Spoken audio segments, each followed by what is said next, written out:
amados, sejam muito bem-vindos.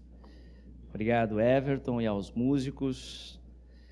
Muito especial cantarmos e louvarmos o nosso Deus, cantando essas verdades, pois Ele é o Rei de toda a terra, é Ele que governa todas as coisas, Ele é o único digno de receber toda a nossa adoração, todo o nosso louvor, e tudo está debaixo do controle dEle. Por isso podemos descansar e confiar. Sabemos que é um dia importante para o nosso país e vamos orar também no final do culto por esse momento, mas agora vamos descansar o nosso coração e buscar a concentração naquilo que mais importa, que é ouvir Deus falar. É Ele que está no controle das nossas vidas e é a Ele que nós devemos prestar toda a obediência, toda a devoção sincera dos nossos corações, em dependência absoluta de sua graça. E não existe forma melhor, meus irmãos, de nós crescermos nessa devoção do que estudando a palavra dele. Porque a Bíblia diz que a fé vem por ouvir a palavra. Nos colocamos também em atitude de dependência, de oração. Senhor, fala comigo. Você mesmo, aí na sua cadeira agora, já clama ao Senhor. Senhor, fala ao meu coração. Porque a minha tendência é desligar, a minha tendência é apagar, a minha tendência é viajar, é estar em outros lugares. Senhor, fala com o meu coração nessa manhã.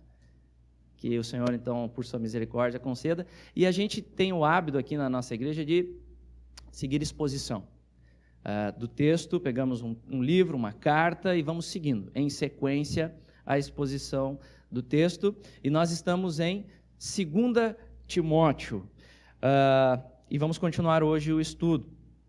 Esta que é a última carta do apóstolo Paulo, escrita para este jovem pastor e igreja em Éfeso. E o contexto da carta, como temos visto, era de extrema dificuldade. Severa perseguição aos cristãos, iniciada pelo imperador Nero. Paulo está preso, prestes a ser executado. Grande apostasia dos crentes nominais, então a perseguição ela estava mexendo com as igrejas, e aqueles crentes nominais, crentes só de boca, esses estavam indo embora. Esses estavam abandonando, apertou a coisa, eles largaram. Então, e era em massa. Paulo chega a dizer, todos me abandonaram na Ásia, que é onde estava a igreja que Timóteo tinha a responsabilidade de pastorear. Então, imagina, a igreja esvaziando, toda essa pressão, perseguição. E para piorar, muitos falsos mestres sendo levantados. Muitos falsos mestres desfigurando, desvirtuando a mensagem essencial do Evangelho de Jesus Cristo. Por isso Paulo escreve, lá da cadeia, já reconhecendo que essa hora está chegando, Paulo escreve, querendo ver Timóteo, amado dele, um discípulo que caminhou com Paulo por muitos anos, sendo preparado para o ministério, e agora Paulo, no seu momento derradeiro, quer ver mais uma vez este jovem amado por ele, e escreve também para encorajá-lo a que persevere no ministério de pregação do Evangelho. E semana passada nós estudamos o texto, meus irmãos, em que o apóstolo convoca Timóteo para transmitir a palavra para homens confiáveis, homens fiéis, para que estes possam dar continuidade à sublime tarefa dada por Deus de ensino da palavra. E nós vimos que também na pregação da semana passada com o irmão Jonatas, que essa atividade ela acontece com luta, com sofrimento. A necessidade, é necessário abraçar o sofrimento com paciência, com mansidão, e isso se aplica de forma geral a toda a vida cristã neste mundo caído. Por isso, os servos de Deus não podem se esquecer jamais de Cristo, mas olhando constantemente para Cristo, nosso Senhor e Salvador, ressurreto e reinante, o Rei servo, que se humilhou, a rocha eterna. Olhando para Ele, encontramos força e somos renovados, somos capacitados para tal missão. E no nosso texto hoje veremos que Paulo volta a falar sobre mais uma figura que ilustra o ministro do Evangelho. Ele já usou algumas figuras, nós temos visto, ele usou a imagem do despenseiro, do soldado, do atleta, do lavrador, e agora vai utilizar a imagem do obreiro. Então, podemos perceber com essas ilustrações que a palavra de Deus é um tesouro que deve ser bem guardado pelo despenseiro. A palavra de Deus é a espada poderosa do soldado. A palavra de Deus é a boa semente do lavrador que produz vida.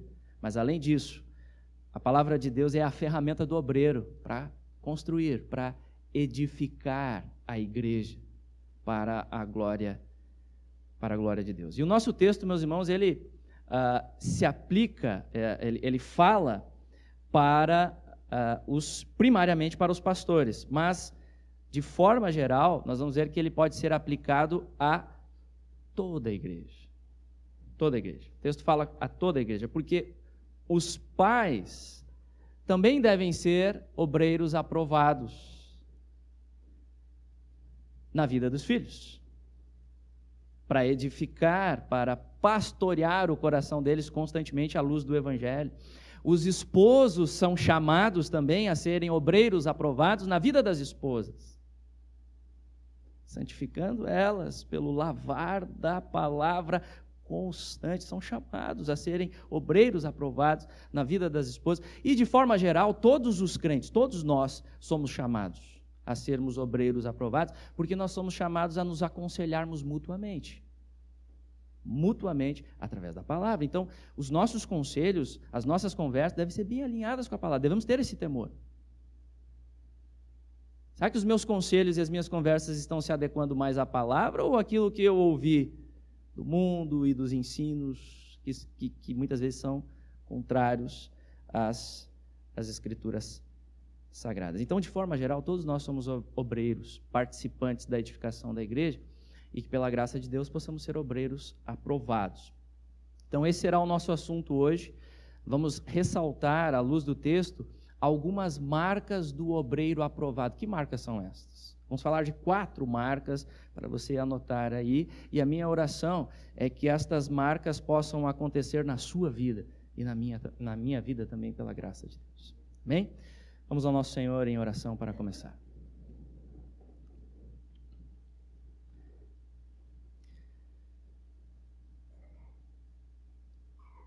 Senhor Deus, nosso Pai, nós te louvamos e te adoramos, pois Tu és o Deus eterno, Rei dos reis, como cantamos hoje.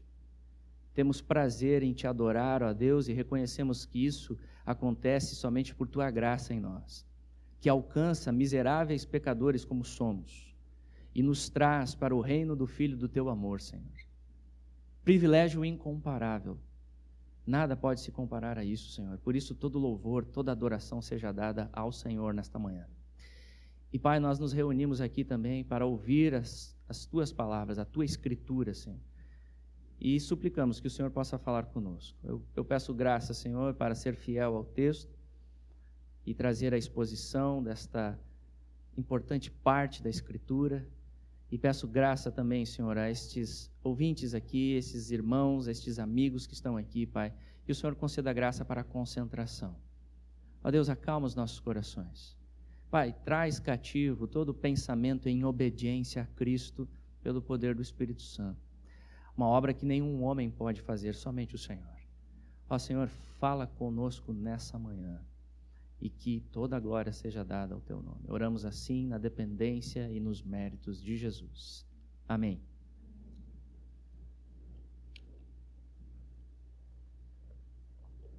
Muito bem, então marcas de um obreiro aprovado. Você pode abrir aí a sua Bíblia, lá em 2 Timóteo, posicionar o seu aplicativo. Aproveita para desligar o WhatsApp. Faz tempo que eu não falo disso, é bom sempre estar lembrando, né? Aproveita para sair do WhatsApp, sai do Face, desliga tudo isso aí. E se concentra agora na palavra de Deus. Marcas de um obreiro aprovado. Primeira marca, meus irmãos, que nós podemos constatar aqui neste texto precioso de Paulo, é que o obreiro aprovado, ele evita contendas de palavras. Escute com fé a palavra de Deus que diz assim: recomenda estas coisas, dá testemunho solene a todos perante Deus, para que evitem contendas de palavras, para que nada aproveitam, exceto para a subversão dos ouvintes. Recomenda estas coisas. Que coisas Timóteo deve recomendar? Exatamente o que Paulo falou nos versos anteriores. Então, essa expressão faz conexão com tudo que já foi dito até aqui na carta de Paulo, que, em resumo, amados irmãos, é a mensagem do Evangelho. E as suas implicações para a diligência no ministério cristão. A persistência do ensino e bom exemplo cristão, mesmo em meio às dificuldades, em meio às lutas, como vimos semana passada, a necessidade de abraçar o sofrimento para perseverarmos em fidelidade a Cristo neste mundo caído. Por isso, Timóteo não pode parar de ponderar. Essa foi uma exortação do texto da semana passada. Timóteo, pondera sobre estas coisas que eu estou te dizendo e Deus te dará a compreensão de todas elas. Então estuda, Timóteo. Estuda. Se concentra, Timóteo. Medita diligentemente e comunica.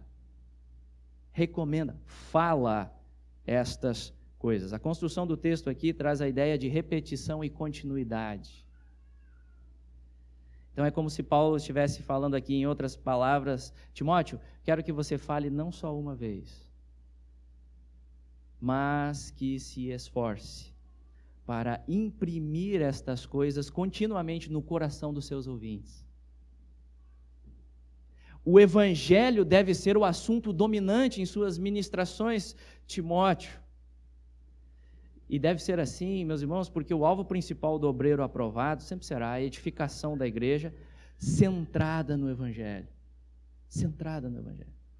O Evangelho não é só a porta de entrada, mas é todo o caminho da vida cristã. E ele deve ser aplicado a todas as áreas da vida. Por isso não podemos parar de falar e considerar as implicações da cruz, da ressurreição de Cristo, como isso muda completamente a nossa visão de mundo. Isso deve ser entendido. Por isso ele não pode parar de recomendar estas coisas, porque nós temos a terrível facilidade em nossa carne de perder o foco no que é essencial. Temos a terrível facilidade também de esquecer rapidamente o que lemos e ouvimos. É muito rápido, é fácil. Acontece comigo, acontece com você, e nós temos essa tendência. Por isso, a necessidade de repetição. Continuar falando. Continuamente, Timóteo recomenda estas coisas que eu já disse até aqui. Mas, por outro lado, Paulo prossegue dizendo que Timóteo deveria exortar os membros da igreja para evitem contendas de palavras que para nada aproveitam, exceto para a subversão dos ouvintes. Então, como nós vimos, meus irmãos, o contexto de Éfeso era bem difícil. Então, falsos mestres estão surgindo lá, pipocando. E uma das marcas destes falsos mestres era a mania por contendas. Discussões intermináveis a respeito de minúcias da lei de Moisés, com mistura de outros ensinos, discussões polêmicas, motivadas por um ego exaltado, inflado, discussões que não promovem a edificação, pelo contrário, promovem a subversão, a destruição da fé e vida piedosa. Paulo faz menção disso em sua primeira carta a Timóteo. 2 textos para sinalizar aqui, para entendermos essa questão. O primeiro deles está em 1 Timóteo, capítulo 1, versículos 3 e 4. E ele diz ali: quando eu estava de viagem, rumo da Macedônia, te roguei, permanecesses ainda em Éfeso para admoestares a certas pessoas, a fim de que não ensinem outra doutrina, nem se ocupem com fábulas e genealogias sem fim, antes promovem discussões do que serviço de Deus na fé. Notem, meus irmãos, alerta contra pessoas envolvidas na igreja em discussões filosóficas sem fim, baseadas em má teologia, que não promovem serviço, não promovem envolvimento em servir a igreja. Então, esses falsos mestres, além de orgulhosos, eram preguiçosos. Tinham prazer em discutir, mas não gostam de trabalhar. Querem só ganhar argumentos, é destruir na argumentação por minúcias, preocupados apenas com a exaltação própria. Olha como eu ganho a argumentação, olha como eu falo bem. E não querem arregaçar as mangas para servir a igreja. Outro texto que nós podemos ter aqui para sinalizar, 1 Timóteo 6, mais lá para o final da carta, capítulo 6. Então notem que Paulo estava muito preocupado com esses falsos mestres já lá na primeira carta, e ele volta a mencionar esse assunto na segunda, ou seja, o assunto não melhorou, pelo contrário, piorou, continua acontecendo.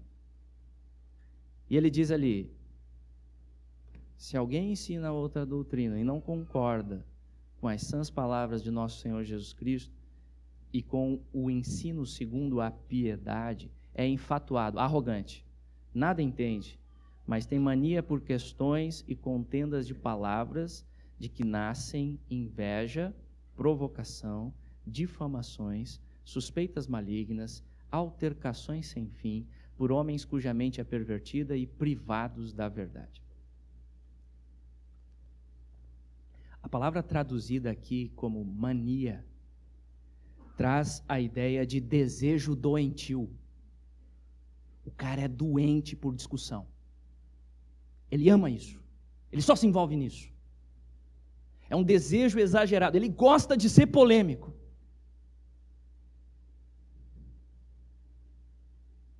Então esses falsos mestres, eles não conseguiam se conter, sabe? Não conseguia, era mais forte que eles. E eles estavam sempre envolvidos em discussões por questões de nenhuma importância, que não edificam uma vida de serviço para a glória de Deus. E obviamente, em vez de promover a piedade e a unidade na igreja, pelo contrário, o resultado era a divisão. E meus irmãos, notem as palavras que Paulo coloca aqui. Ele enumera 5 consequências do seu afastamento do Evangelho. 5 consequências de você perder o foco no Evangelho em discussões que não edificam a sua fé, a sua vida piedosa.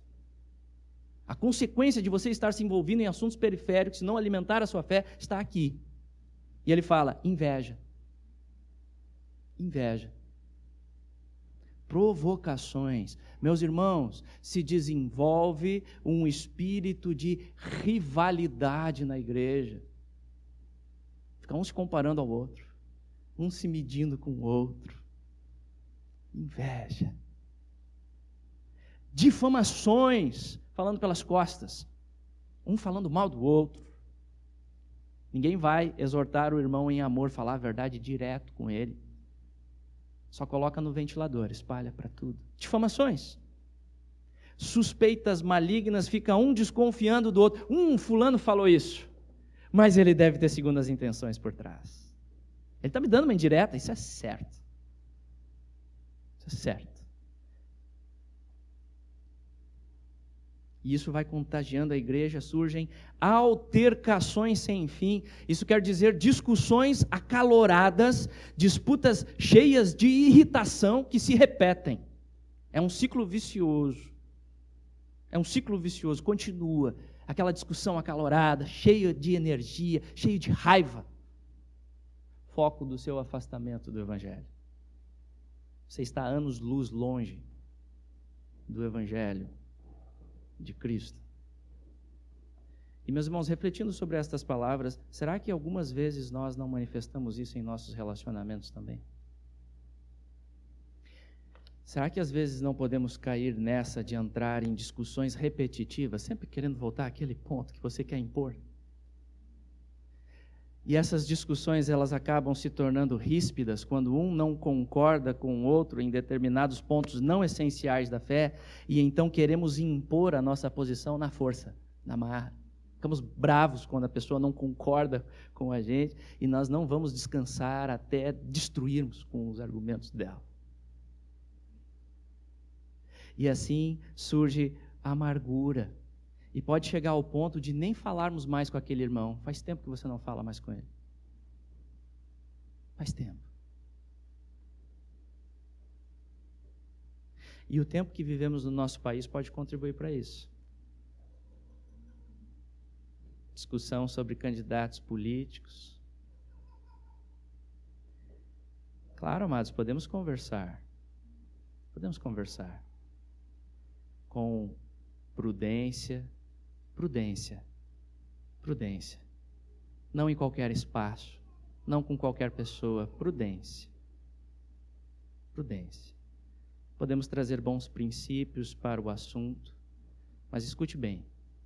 Se a nossa esperança está em Cristo e não neste mundo, a forma como vamos debater será bem diferente. Vai ficar evidente para as pessoas ao nosso redor que o nosso coração não está tomado por isso. Não está tomado por isso. E isso é um grande testemunho. Que esperança é essa que você tem? Você não está vendo o cenário caótico?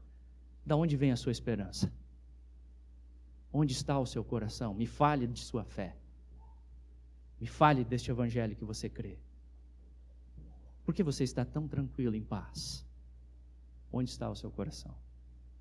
Neste mundo? Ou em Cristo?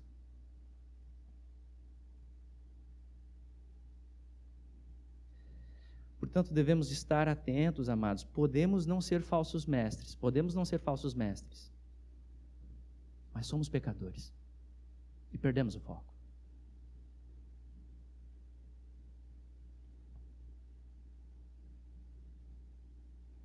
E se queremos ser obreiros aprovados, devemos fazer de tudo para evitar contendas de palavras.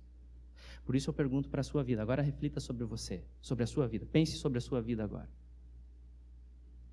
Será que as suas conversas, onde você está, no contexto que você está, mas principalmente na igreja local, será que as suas conversas estão tendo foco principal na edificação do seu irmão, à luz do Evangelho? Será que as suas conversas estão tendo a preocupação de manutenção da unidade do corpo de Cristo? Fazendo de tudo para preservar a unidade na igreja local? Como diz Richard Baxter, um pastor puritano, nas coisas essenciais, unidade. Nas não essenciais, liberdade. Em todas as coisas, caridade. Amor cristão em todas as coisas, amor que serve, amor que se doa, amor que se humilha, amor que sofre a penalidade, por amor aos eleitos. Como Jesus, sendo o detentor de toda a glória, deixou a sua glória nos céus e assumiu a forma de servo, e recebeu afronta injusta, mas respondeu com bem, respondeu com amor, se entregando até o fim e morte de cruz. Quem é o seu Senhor?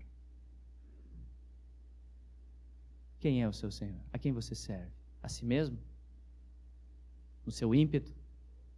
Seguindo a sua própria carne? Ou é Cristo e você já está rendido no amor dele? Quebrado diante da cruz do Evangelho?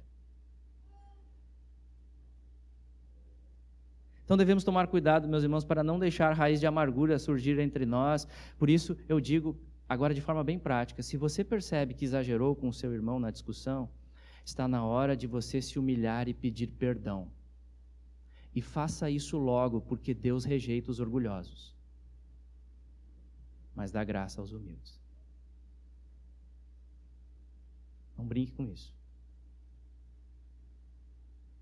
Como diz Calvino, o que o apóstolo diz acerca da subversão daqueles que ouvem é plenamente comprovado pela observação diária.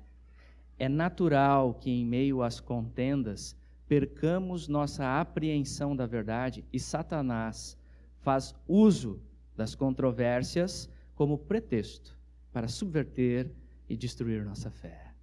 O inimigo é astuto, ele sabe fazer perder o foco, em meio às contendas, em meio às discussões ríspidas.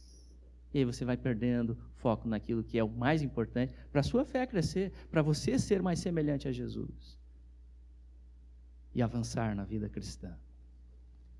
Segunda marca do obreiro aprovado, meus irmãos, é que ele maneja bem a palavra da verdade.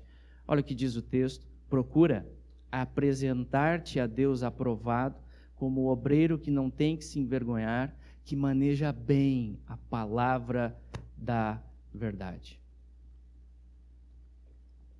A palavra procura traz a ideia aqui de perseguir algo insistentemente. É ter um alvo e ir em busca dele e não deixar nada se intrometer no seu alvo. Procura apresentar-te a Deus aprovado. Ou seja, Timóteo deveria conduzir a sua vida de tal modo que perante o tribunal do juízo de Deus, não dos homens, mas tribunal do juízo de Deus, primariamente de Deus, ele possa receber o certificado de aprovação. É assim que ele deve conduzir a sua vida. E ser aprovado significa passar por um exame completo da parte de Deus e receber a certeza de sua aprovação. E eu pergunto, como que Timóteo pode alcançar isso? Como que eu e você podemos alcançar esta sublime aprovação para os nossos ministérios? A resposta está na continuidade do verso, é só continuar lendo. Como obreiro que não tem do que se envergonhar, que maneja bem a palavra da verdade. Então essa aprovação vem por manejar bem a palavra da verdade. Como diz Hendrickson, o que Paulo está querendo dizer com verdade?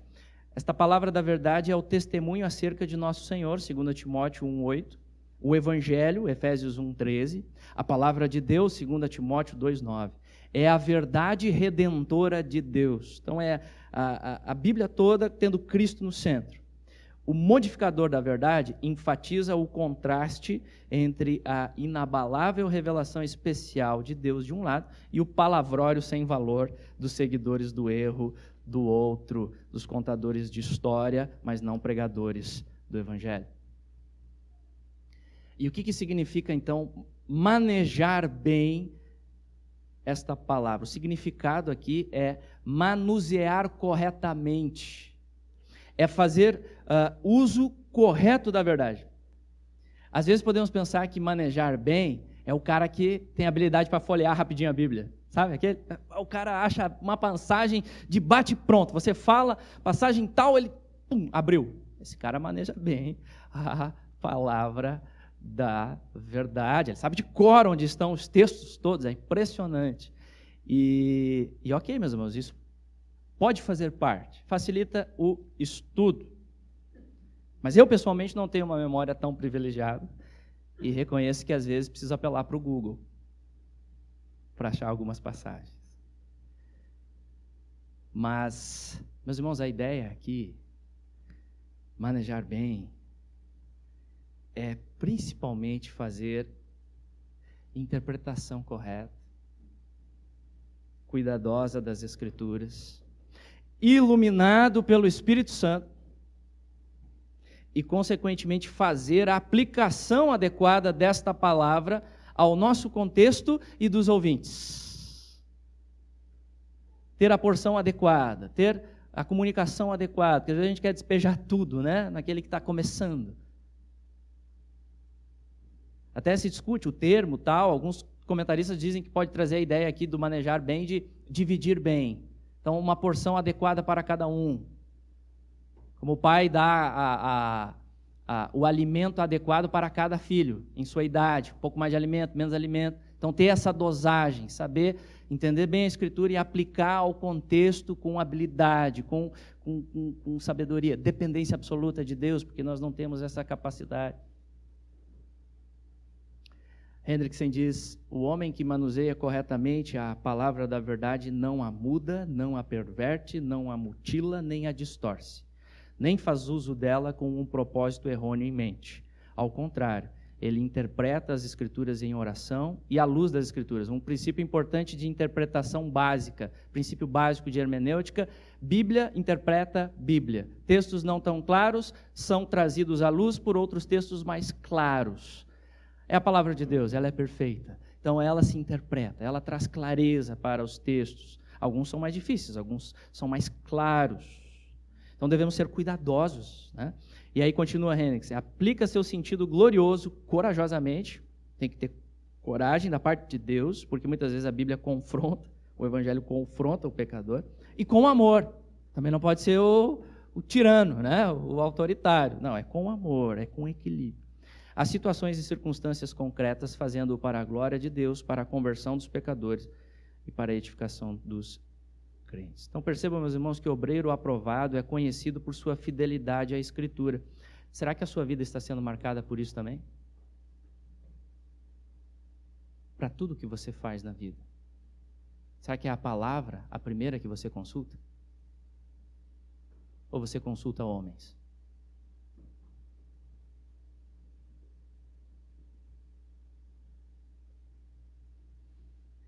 Você tem buscado conhecer a palavra? Você tem buscado estudar a palavra?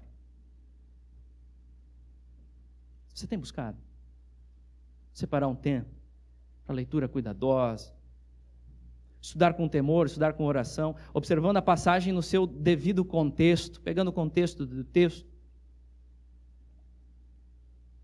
sendo cuidadoso na utilização de versículos, porque tem cada coisa que a gente vê por aí nos dias de hoje no meio evangélico, não é verdade, meus irmãos? Pessoas usando versos para provar tudo. Tudo posso naquele que me fortalece. E aí bota adesivo no carro, na camisa, chega a tatuar, coisa linda. Tudo posso, mas com a ideia de que eu posso qualquer coisa. É só mentalizar que eu consigo, ninguém vai me segurar. Ninguém me segura. E é isso que o texto está dizendo? Não manuseou bem. Não manuseou bem a palavra da verdade. Esqueceu de ler o verso anterior. É só ler com um pouquinho mais cuidado. Não querendo impor as suas ideias no texto, mas deixando o texto ler você, deixando o texto trazer o seu significado, mesmo que seja contrário do que aquilo que você queria ouvir, mas é o que você precisa ouvir, respeitando o texto. E o verso anterior diz: já tenho experiência tanto de fartura como de fome. Passei fome. Ou seja, em tudo, Jesus é o meu sustento. Venha o que vier, serei forte, porque Jesus é comigo. E aí você tem o poder da palavra. Você não fica cantarolando textos fora de contextos que perdem a sua força, perde o poder da palavra. Portanto, o obreiro aprovado busca ter este cuidado em manejar bem a palavra, interpretar bem, aplicar ela com cuidado. O pastor perante a sua congregação, que cuidado ele deve ter? Separar a porção de cada domingo. Ele faz isso, ele separa, como nós temos aqui a sequência, independente do pregador, separamos a porçãozinha de cada domingo, e aí lá vai o pastor estudar horas e horas semanais para entender bem aquele texto. Busca comentários de homens do passado, homens do presente, buscam ferramentas, muita oração, e assim traz o alimento para a igreja, visando a edificação na fé. Essa é a atividade principal do pastor, e ele não pode abrir mão disso. Do obreiro aprovado. A terceira marca, meus irmãos, do obreiro aprovado: ele se opõe à falsa doutrina. Olha o que diz o texto a partir do verso 16. Evita igualmente os falatórios inúteis e profanos, pois os que deles usam passarão a impiedade ainda maior. Além disso, a linguagem deles corrói como câncer, entre os quais se incluem Himeneu e Fileto. Estes se desviaram da verdade, asseverando que a ressurreição já se realizou, e estão pervertendo a fé a alguns. Paulo diz que Timóteo deve evitar os falatórios inúteis dos falsos mestres, que são homens comprometidos com a heresia, homens comprometidos com este desvio da verdade. Evita o falatório deles, não fica vendo o tempo todo na internet. Não perde o seu tempo com eles, que trazem esse desvio sutil, doutrinário da verdade, mas que conduz a uma impiedade cada vez maior. Então notem, meus irmãos, que má doutrina, má teologia conduz à impiedade. E impiedade é vida não centrada em Deus. É não ter a sua vida toda conformada diante de Deus.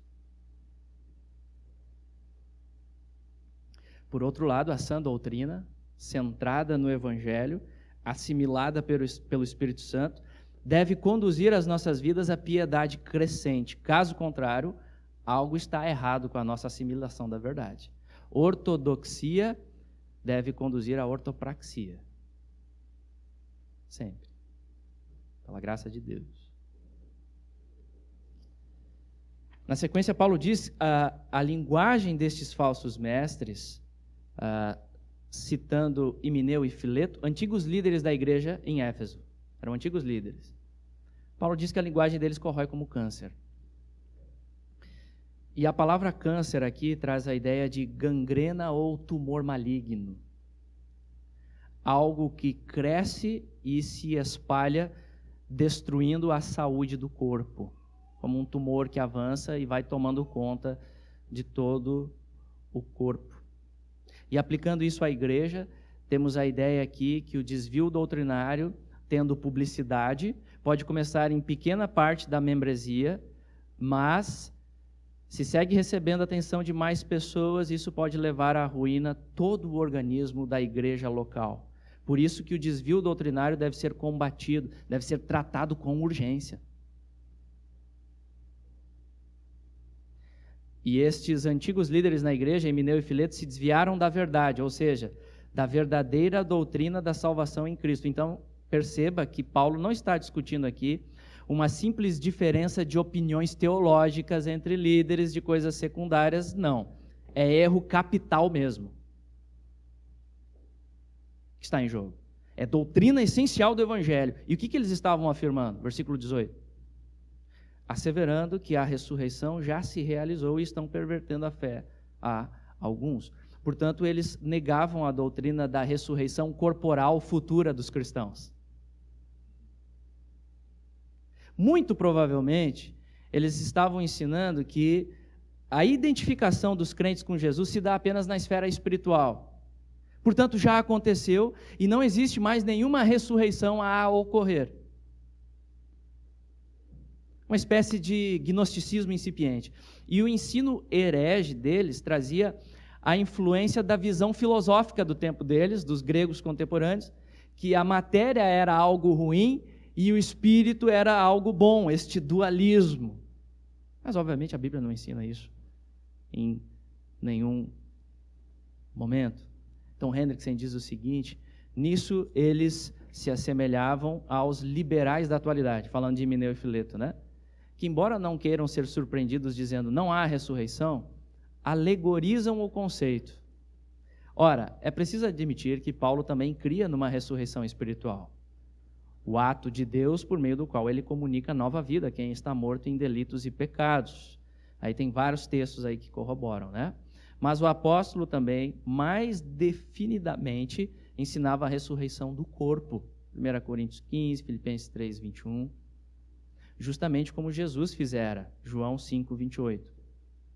Segundo o ensino de Paulo, negar a ressurreição corporal implica na completa subversão da fé. Pois se não há ressurreição dos mortos, então Cristo tampouco ressuscitou. E se Cristo não ressuscitou, então nossa pregação é em vão. E sua fé é vã. E vocês ainda estão em seus pecados. Então, se Jesus não ressuscitou em corpo, fato histórico, o que a gente está fazendo aqui? Perdendo tempo. Perdendo tempo. Somos os mais infelizes dos homens. E continuamos em nossos pecados. Muita influência, talvez, desse dualismo também, né? O que fazemos com o corpo não tem problema nenhum. dava vazão também a uma vida pecaminosa. Por isso que o ensino desses líderes era tão pernicioso e deveria ser combatido. Mas, meus irmãos, trazendo para os nossos dias, de certa forma, esse ensino ainda ocorre hoje. Com roupagem diferente. Mas, na essência, a mesma perversão de doutrinas. A teologia liberal hoje relativiza conceitos. A teologia liberal hoje alegoriza fatos. Talvez você já tenha ouvido de um termo que alguns teólogos liberais usam, o mito da ressurreição. Escrito em livros teológicos, o mito da ressurreição.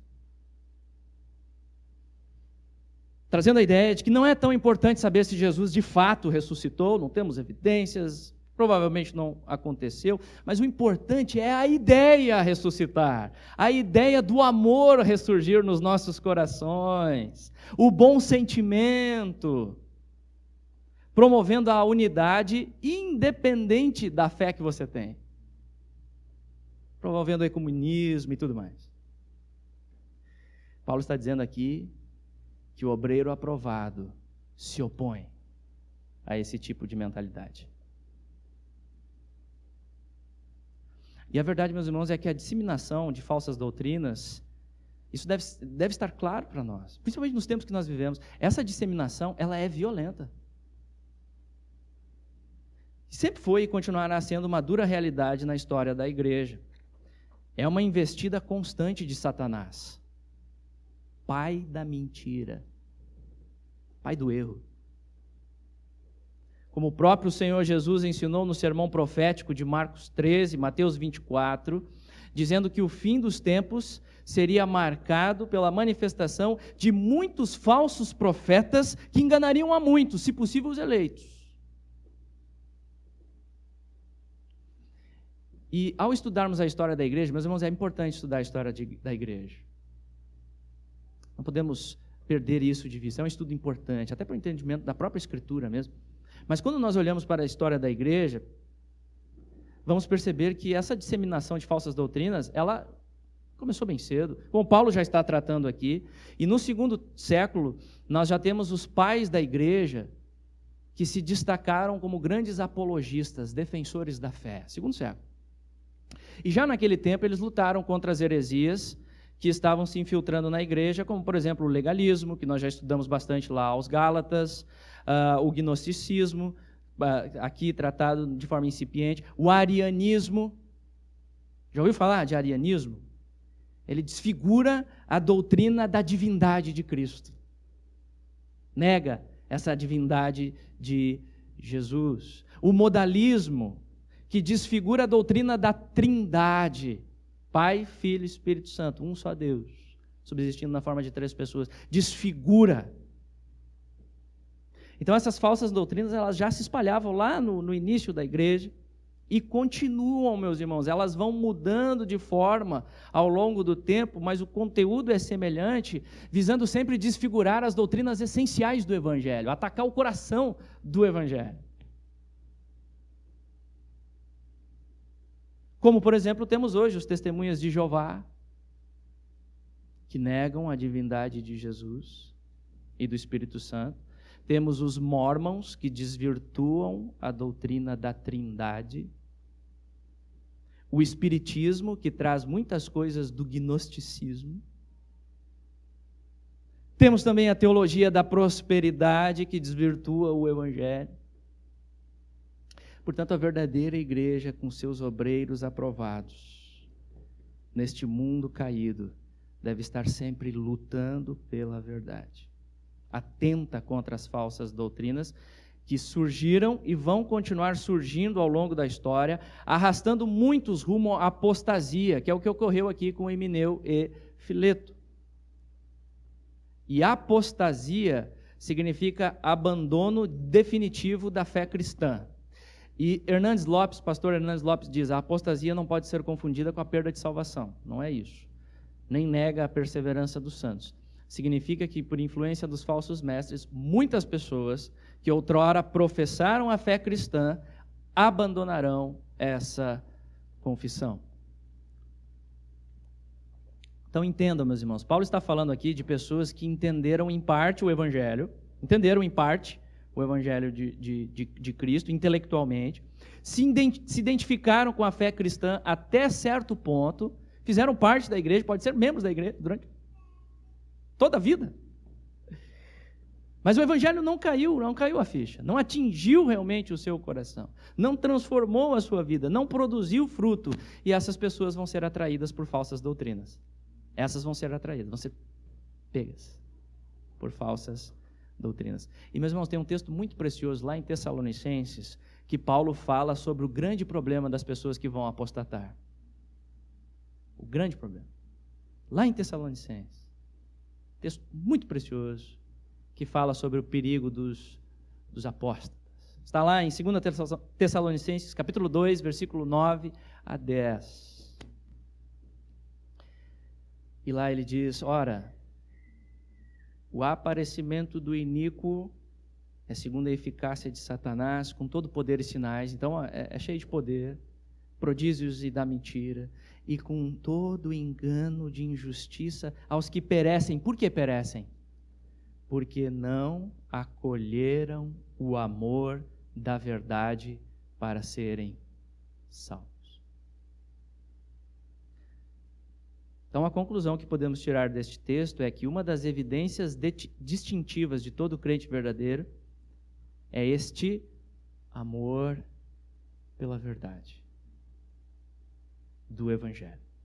Amor pela verdade do Evangelho. É este zelo pela palavra, pelo puro Evangelho. É o desejo de ser fiel à palavra de Deus, motivado por um amor e uma gratidão interminável diante do amor gracioso do Evangelho.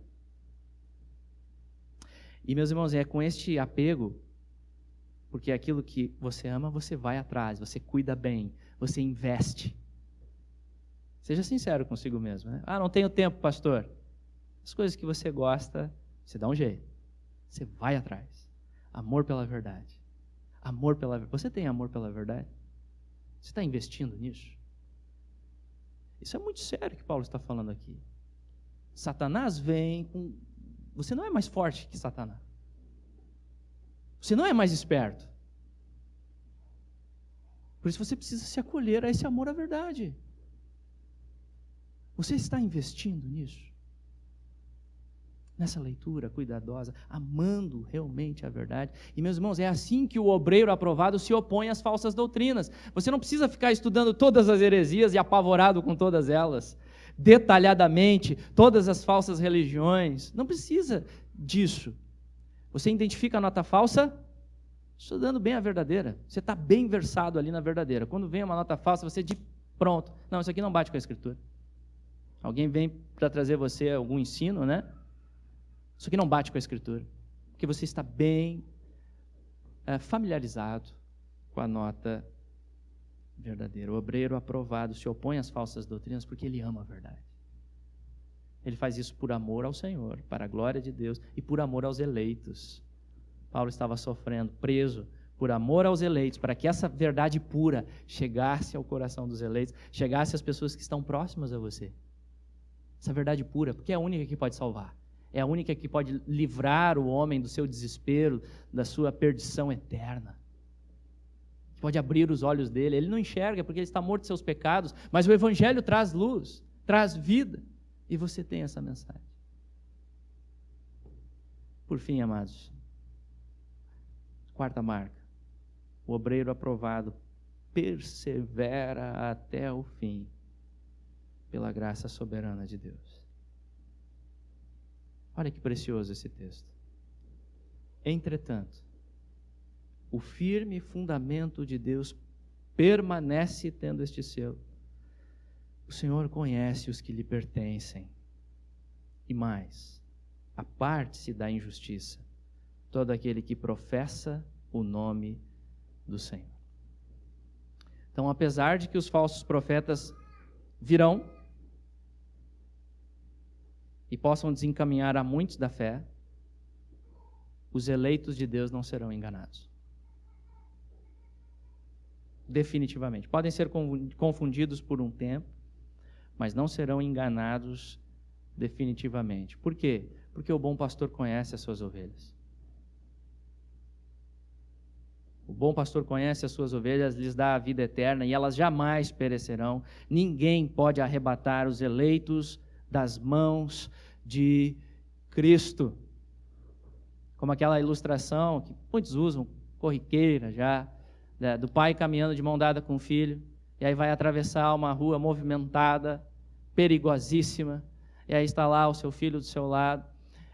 Quem é que vai segurar a mão de quem? Você vai deixar a forcinha do seu filho segurar a sua mão? Naquele momento ali? Não, você vai segurar com toda a força. Você segura. É assim o Senhor Deus com seus eleitos. É Ele sustenta. Aqueles que Ele salva bem, salva até o fim. É Ele que traz luz, é Ele que traz graça, é Ele que traz força.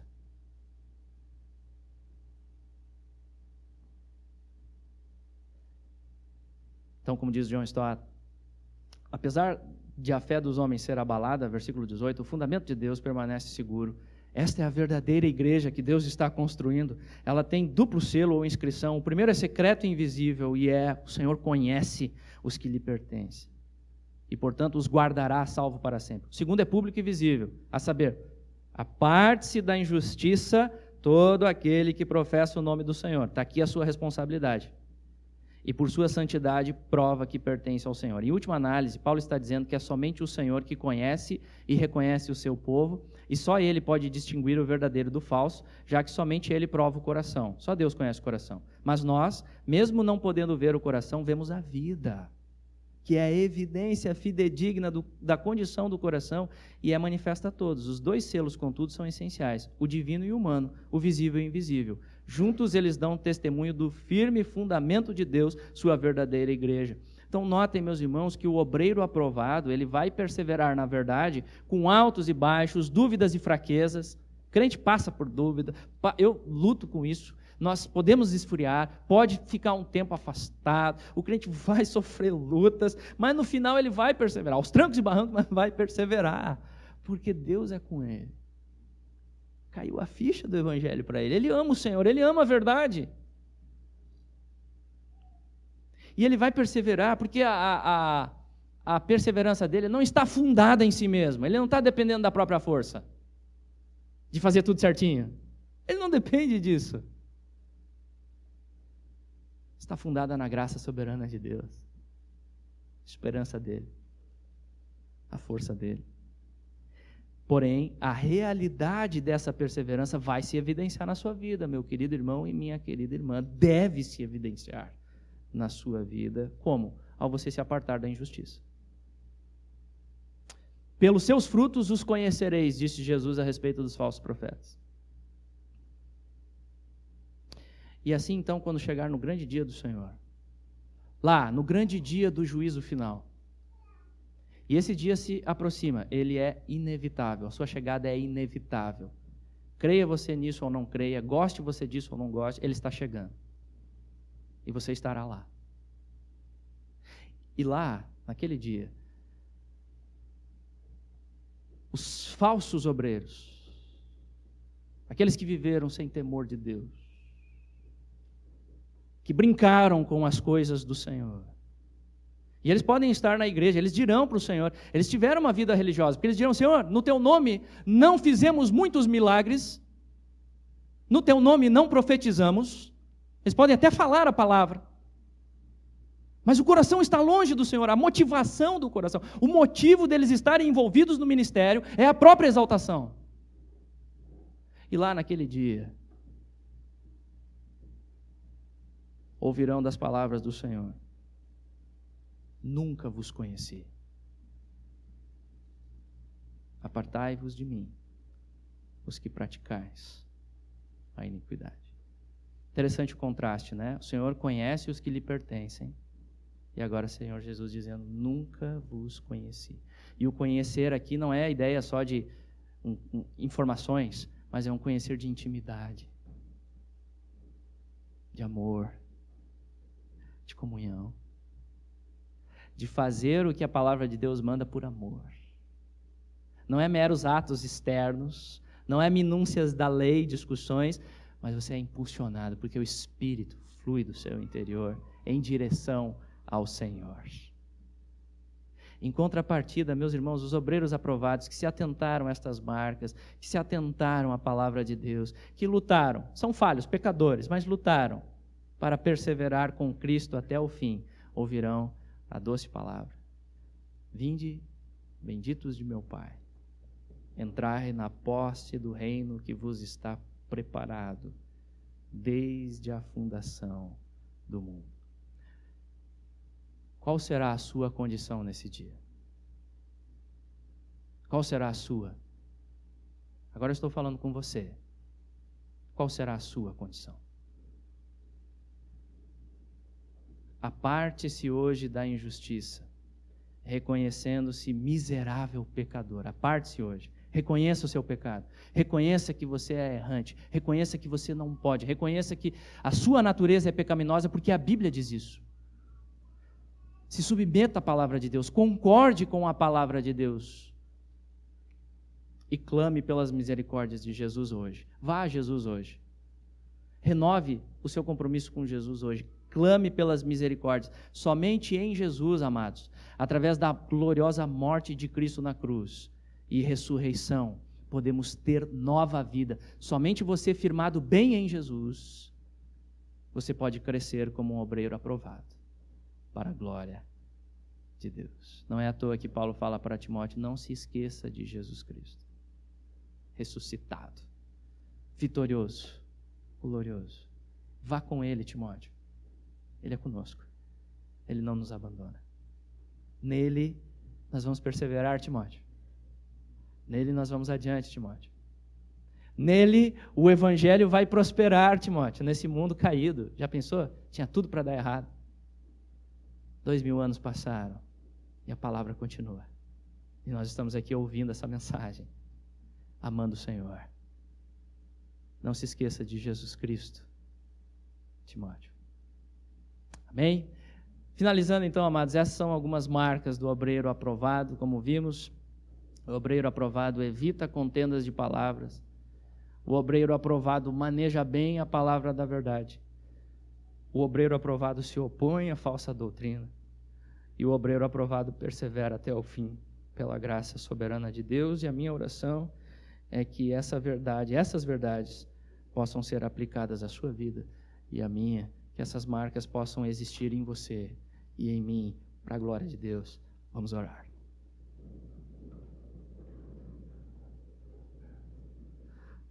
Ó Deus, nós nos submetemos à Tua verdade e Te adoramos. Perdoa-nos por perdermos o foco, Senhor, na Tua glória que é tão grande. Ó Deus, Te louvamos pelo Evangelho. E aqui reconhecemos, ó Deus, toda a nossa fraqueza, toda a nossa miséria. Somos ovelhas errantes, ó Deus. Traz-nos de volta para o Teu aprisco e ajuda-nos a perseverarmos, Pai, com estas marcas de um obreiro aprovado até o fim, seja na facilidade ou na dificuldade. Que Cristo cresça e as nossas vidas diminuem, Senhor. Que possamos ser fiéis nesse Evangelho, Senhor. Obreiros aprovados na vida dos filhos, os pais com os filhos, os esposos com as esposas. Todos os crentes, Pai, no aconselhamento mútuo da igreja, no trabalho, Senhor, pregando esse Evangelho, evangelizando, Senhor, aqueles que precisam ouvir essa mensagem com compaixão. Usa as nossas vidas, ó Deus, como Teus obreiros aprovados, para a Tua glória, em nome de Jesus. Amém.